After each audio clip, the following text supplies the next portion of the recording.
All right, thank you so much for tuning in. My name is Danny, and this is the Common Rule Podcast. Hello, how you guys been? Hopefully, you guys have been out there creating some magic. I just been thinking about a couple of things here as far as I'm going to do a little state of the podcast address here now that this is this is episode 33. And I've been thinking about doing a couple of changes, nothing permanent, but just probably trying something out. And it's a good thing. I think, change with change comes, fucking insert your favorite quote about fucking change here. What's happening is the podcast is starting to shape up into what I had originally envisioned, talking to a lot of people about the creative process and talking to a diverse group of people in every sense of the word about the creative process. So I'm really stoked about that. Of course, if you guys know, the first few episodes were me talking about my experiences about the creative process. I don't know about having a podcast inside a podcast sort of thing to where maybe it is good to have conversations and then me come in on solo doing on a couple of things.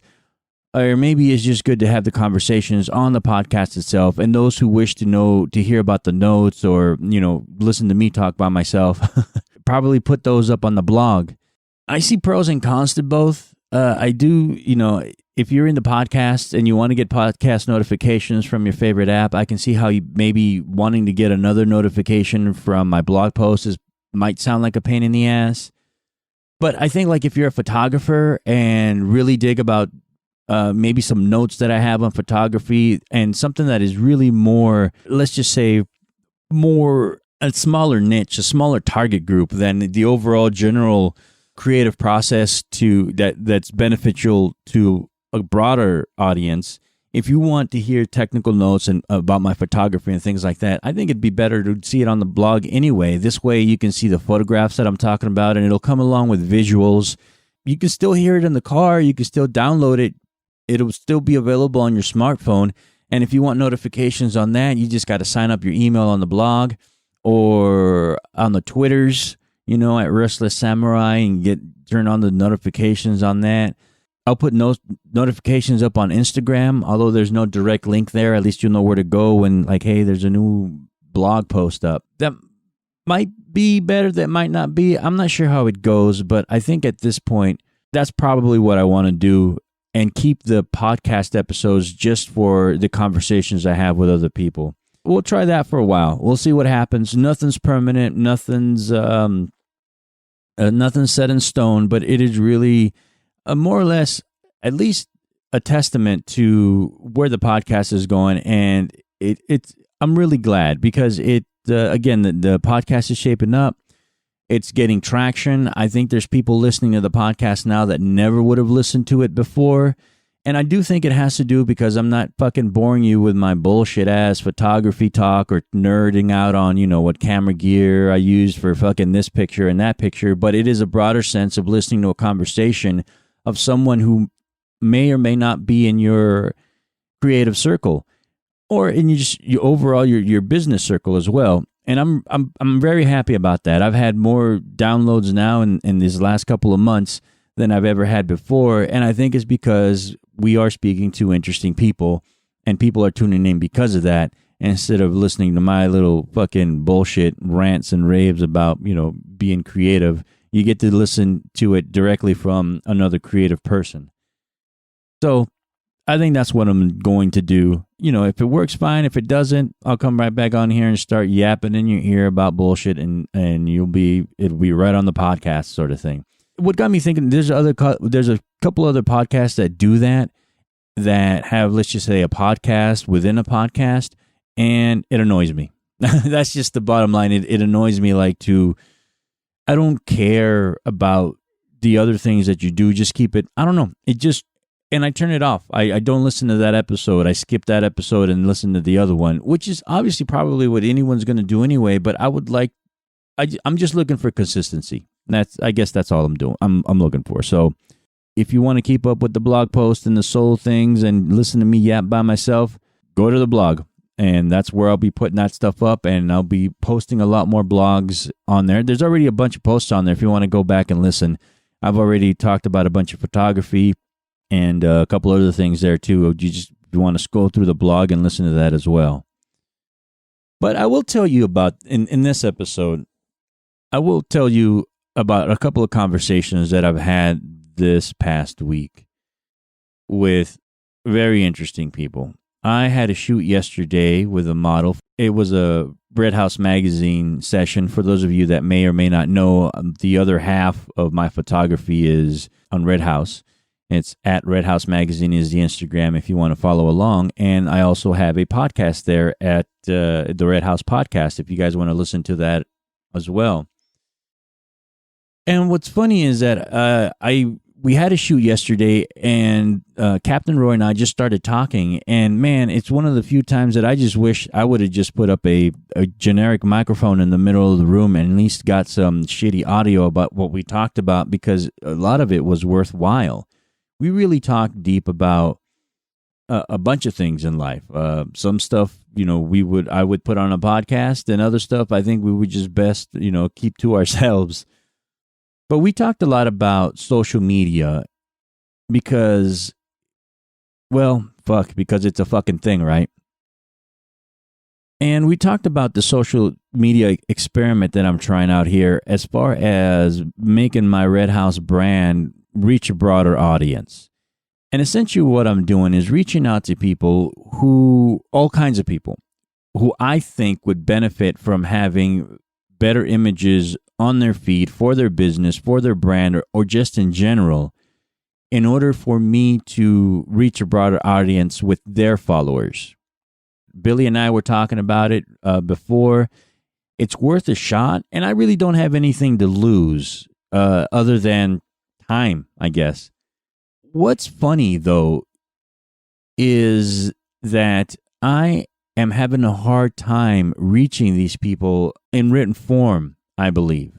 Billy helped me craft an email, and it's a template, so that I only have to change a couple of things to personalize it to the point where it doesn't sound completely like some sort of template or form letter that I'm sending out. But granted, it's the information there, it's all the same. However, it's written in a very clear, business-like language. It's not casual. It's very business-minded.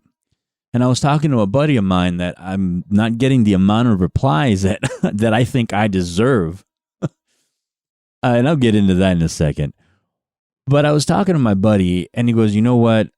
I'm not going to sugarcoat it for you. I think you're not getting replies because it sounds like spam." And that kind of blew my mind a little bit. I had to take a step back and go, you know what? It probably does sound like spam, but why? Why does it sound like spam? Everything is so simple but direct, and it's not casual. And I started thinking, what triggered me laughing is I immediately thought of that movie Idiocracy, where the guy is called, I can't say the word, man, but he's called a slur. If you guys don't know the movie, basic premise, a guy gets time leaps into the future to try to save the world, XYZ, whatever. And what he comes in is in some sort of crazy, terrible, dystopian future where people are fucking idiots. They no longer speak correctly, and when this guy is just using normal language, he gets made fun of, and he gets called slurs for it. And I immediately thought about that, and I'm thinking, these people are fucking calling me that as I'm either that as they're reading this, or they think it's spam. And I just started laughing because I hate to think that we've reached a level where we're that stupid. I don't want to believe that. I really don't. But I'm keeping track of these letters that I'm sending out. I'm saying, all right, I sent this letter to so-and-so. They replied. I sent this letter to so-and-so. They did not reply. So what I did was, where I didn't get any replies, I sent a follow-up note. And I say it's a note because it's an overly casual note. It's more personal to where it sounds like it's written by me. But I did have a problem sending it because I didn't want to sound too overly casual, but that's where I'm at. And I noticed I got replies from that. Now, I got replies and a couple of rejections. Now, the rejections, everybody, my photography may not be for everybody, my work may not be for everybody, but the rejections that I got, I was really under the impression that they didn't completely understand what I sent in the first place. Essentially, I'm giving you free work. Granted, may not be for everybody. They may not want it. They may not need that. But instead of saying, thank you, I'm not interested, they had to send some sort of reply that says why they're not interested. And in doing so, I understood that they didn't understand what I was offering. I didn't get any deeper than that. I just go, you know what? Thank you for your business, or thank you for your reply. I appreciate it. But again, my main point was that I didn't get a reply until I don't want to say dumbed down the letter, but I got a reply when I oversimplified the business aspect of the letter or the business value of the letter. In turn, I got replies from people who were, let's just say, more savvy as to what I was offering them. Now, there's a bunch of things we can get into in that situation, but as far as, maybe other people don't want what I'm offering, of course, that's absolutely true. Other people just like, I'm not going to reply to this guy. He seems like a jerk. Or, hey, man, it could even come down to the time where I don't have time to reply, which it's bullshit, but whatever. We'll get into that. The question is, the letter that I'm sending, is it too elevated? Am I speaking in such a way that people are not grasping what it is that I'm trying to offer? Maybe. I don't know.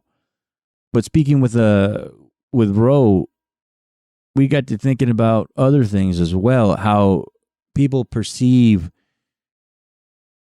other people's feed, Instagram feed, and get information from that, and how people just flat out don't have, how can I say this lightly, just don't have the background to appreciate what it is that is being offered.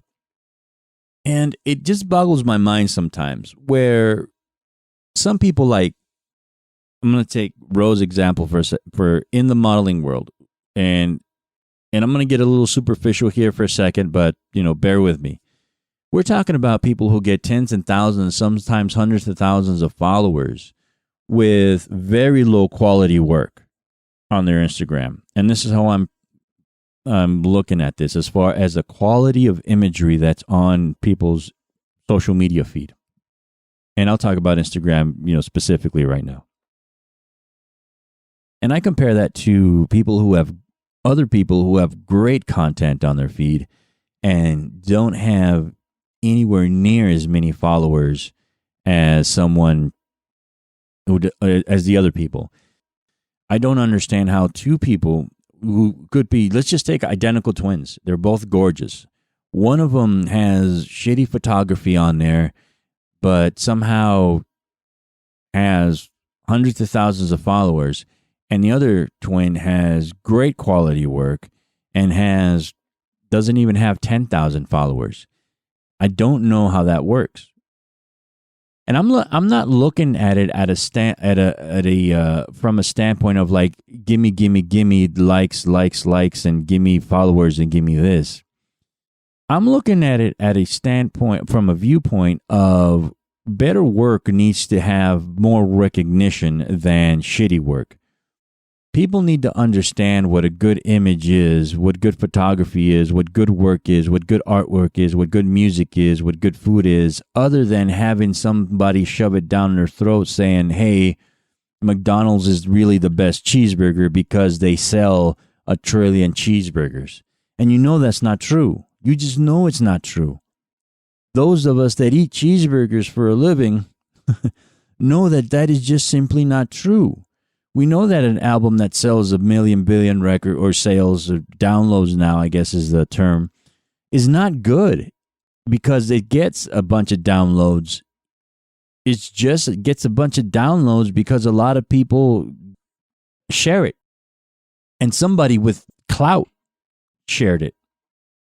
We know that there are a lot of great musicians out there that are not getting the airplay that they deserve because, well, you tell me why, because as opposed to, well, you know what shitty music is if you're listening to this podcast. Some of us like shitty music, some of us don't, but we know what shitty music is when we hear it. I mean, if you're interested in the creative process, chances are you are an artist or an aspiring artist and you're listening to this, and in your own right, in your own form now, you are an artist and you know the difference between a good song and a bad song.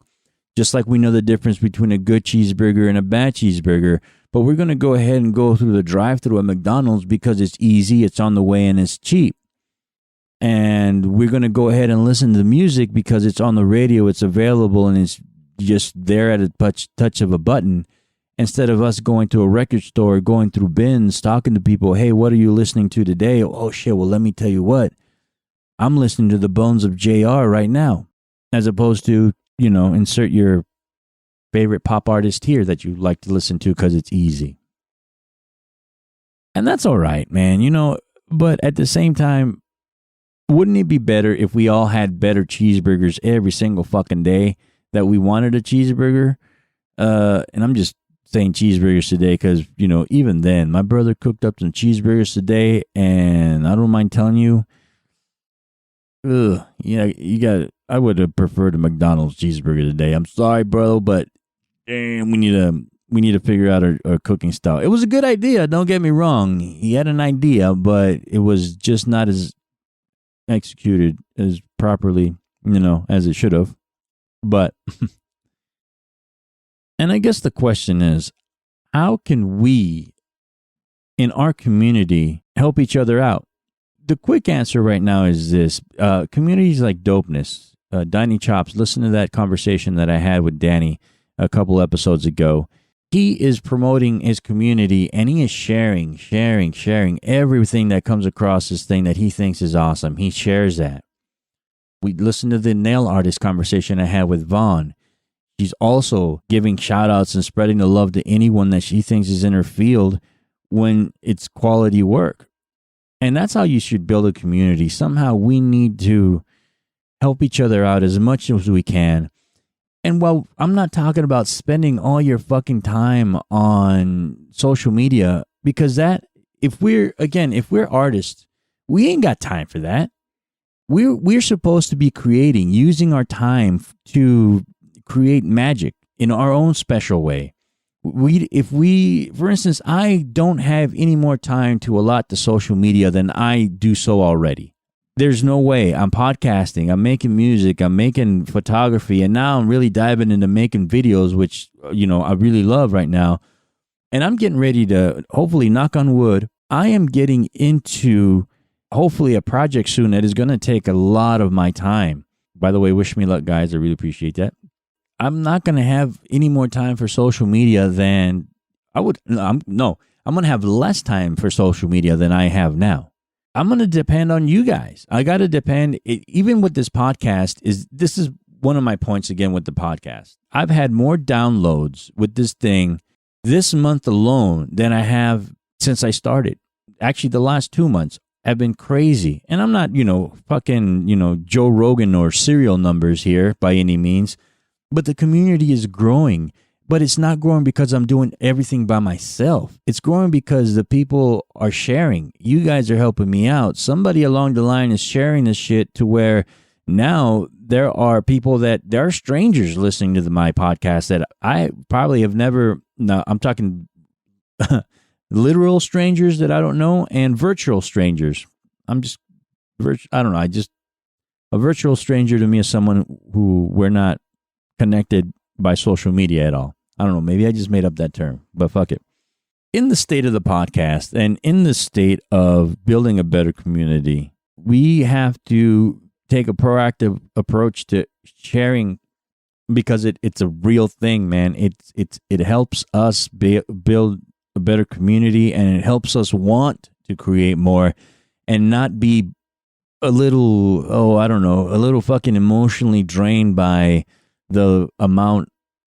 Here's what happens. All right. You look at somebody's work, and I'm not talking about jealousy, and I'm not talking about coveting your fucking neighbor's work or your neighbor's coveting your neighbor's followers. But what I am talking about is you look at someone's work along their feed and you're like, man, what the fuck is going on here? How did they get to that? How did they get to that many followers? And how come? And you try to look at your work as well, and you get a lot of great feedback from your work, and you're also wondering, man, why is my work not reaching as many people as it should? And of course, that's a big thing with music, it's a big thing with food, and it's a big thing with podcasting. And in my niche, it's a big thing with photography in all my genres. I mean, if you guys looked at I have, my little artsy fartsy photography on the Common Rule Instagram, and I have my modeling photography on Red House. And I look at my work and I'm like, well, I've been doing this for a while. I like to think that I have some sort of a perspective on the quality of my work. And then I look at someone else's and I'm like, man, okay, what the fuck? And I know maybe a lot of you look at yourself the same way and go, oh man. But within the people that we admire most, we're good. We're good. It's not that we need 500,000 followers, and it's not that we would go so far. It's not that we want 500,000 followers. But every once in a while, it's good to go out there and see that your photograph or your work gets more than 50 likes. And it's a good feeling to have, like, oh man, okay, a lot of people dig that work. That's cool. And it's just motivation for you to keep going and creating something different. Make sure you create something different. Make sure you're not here creating the same shit over and over because you got some likes. Make sure that you're being diverse with your work as you are with everything else in life, and your inspirations as well. That's what the state of the podcast is, and the state of my social media experiment is. So we'll see. If you guys had any questions or concerns, you can reach me at thecommonrule@gmail.com is the email. Follow on Twitter, Restless Samurai, and I'll be more than happy to interact and take into account whatever suggestions you may have. All right. Thank you so much for listening. I really appreciate that. You guys have a great week, and I will talk to you later. Enjoy your youth.